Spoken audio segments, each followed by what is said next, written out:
welcome to YUKO. Today, I'm going to give you a tip for practicing yoga. So as we age, our body changes and our needs changes. And pose you used to enjoy do, you don't enjoy anymore, you just don't feel comfortable doing it. Or maybe you're starting yoga in your 50 or 60 and a lot of pose you do is not for you at this point. So I'm going to give you a tip how to start practicing yoga or defining your yoga practice. So start with the most basic flow of the yoga practice, the cat and cow. Most of the time, cat and cow, we on the hands and knees and we tilt our pelvis down and up and down and up.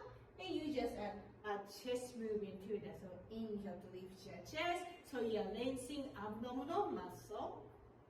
And so you're lengthening front of your body with cow pose. And exhale, lift your pelvis, round your back, open up your back. And this is super easy movement.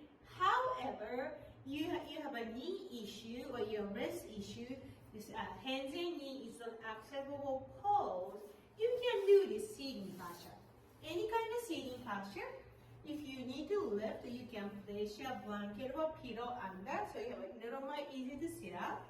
And start with, do your best to align your pelvis, diaphragm, and top of your head. Again, our focus is tilting the pelvis back and forth, front and back. And if you don't know if you're just moving chest or you're actually moving pelvis, bring your awareness to your sitting bone. So find your sitting bone. So if you can, so find your buttocks and find your sitting bone, bumpy spot here. And make sure that's touching your mat. And start with, see where is your weight on your sitting bone. And when you inhale, mindfully shifting where your front part of your sitting bone, so you're tilting pelvis forward. And to the tilt your pelvis backward, shifting way to the back. Use your exhale to do it most of the time. And inhale, shifting way to the front for cow pose. And exhale, shifting way to the back to tilting pelvis backward. And when you're getting used to this movement, shifting weight on your sitting bone front and back, you can add your lifting chest. So you tilting the pelvis forward, you lift your chest. Feel like you moving solar plexus and navel center away from pubic bone. And exhale, round your back. You're spreading shoulder blades, spreading the shoulder, and squeezing space between solar plexus and pubic bone.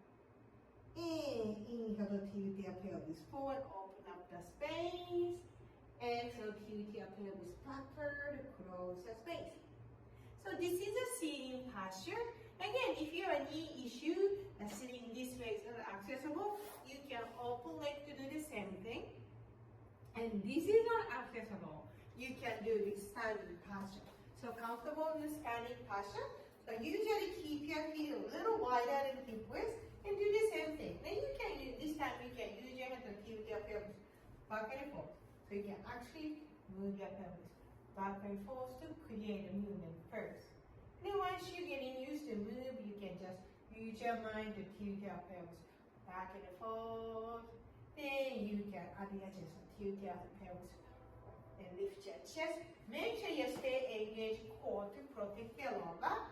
And exhale, tilt your pelvis backward, look into your navel center. So there's all kind of way to do cat-cow. And same thing like downward facing dog. So downward facing dog is one of the most popular and well-known yoga pose. Make a triangle shape with your body. However, again, this is maybe not accessible pose to you because your back is rounded or your wrist cannot hold the weight of your body. And if you can do this, if you focus on the upper body, you can just do child pose. And child pose, most of, if you see yoga pose on the magazine or internet, when people do child pose, hips were touching heels. So, and that's okay if it does not touch hips. If you need to, you can place your blocker under your hips more stability, so you feel like sitting on something. And focus on the lengthening space between finger and sitting bone.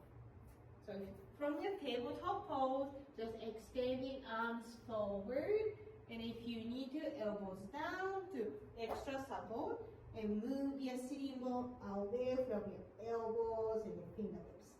That's all you need to do to lengthen the whole back. So this is the starting of your child pose. And lengthen spine first. And in order to do all the child pose, you need flexibility of your hamstring and thigh. For that, you just do forward bending one at a time. Again, forward bending is shifting weight on the sitting bone back and forth. So make sure your toes and knees are pointing up, and use your exhale, slowly shifting weight on the front of your sitting bone, and you feel deep stretch to the back of your neck. And just stay here for 3 to 5 smooth breaths. Make sure you can breathe smoothly. If you're breathing getting choppy, you're forcing your body to the area you shouldn't be. So make sure you check your breath to know where you are. So you do both sides, deep opening to your back of your leg, all the way to the lower back. And let's go back to child pose. And you can keep your elbows down or up. And slowly, mindfully, use your exhale, move your hips to the back. And hopefully this is easier. But again, child pose, you don't have to bring your hips to the heel. We just move your hips to the back to lengthen back. That's all we are doing. And also, downward facing dog is new to you. You can always bring your forearms on the floor and lift your hips. This is safer, but actually a little harder to the shoulder. So you can try this one too. And you can do the cat-cow this way too. So make sure your body is supported. Safe practice.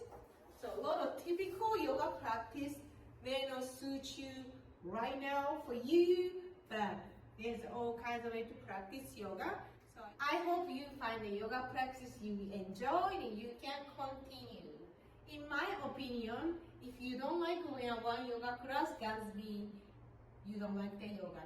That's the class you took wasn't just for you. So hopefully you don't give up. Please try few classes before you decide yoga is not for you.